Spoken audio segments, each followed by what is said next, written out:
Hello, hello, j'espère que vous allez bien. Ce matin, je vais vous parler de la pensée positive. Oui, je sais qu'il y a des chrétiens qui disent qu'on ne parle pas de pensée positive, on parle plutôt de la foi. Moi, je dis, on peut pas parler de la foi, on peut pas dire j'ai la foi si on a des pensées négatives. Vous voyez, je peux pas dire que j'ai la foi parce que la foi, c'est avoir une ferme assurance des choses qu'on ne voit pas. Vous voyez un peu des choses qu'on espère, que tu n'as même pas, mais tu crois déjà que tu as déjà ça. Vous voyez la chose. Donc, je ne peux que je peux que motiver les gens à avoir les pensées positives parce que ça va de soi.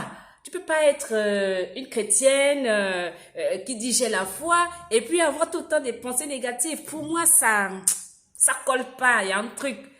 Donc, ce matin, j'aimerais dire à une femme que la victoire commence par la pensée. Oui, la victoire commence par la pensée. La victoire commence avec ton état d'esprit.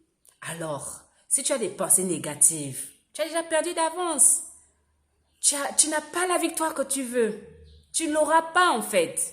Parce que ton esprit est déjà faible. Ton esprit est déjà dans du négatif. Ton esprit, tes pensées sont déjà dans du négatif.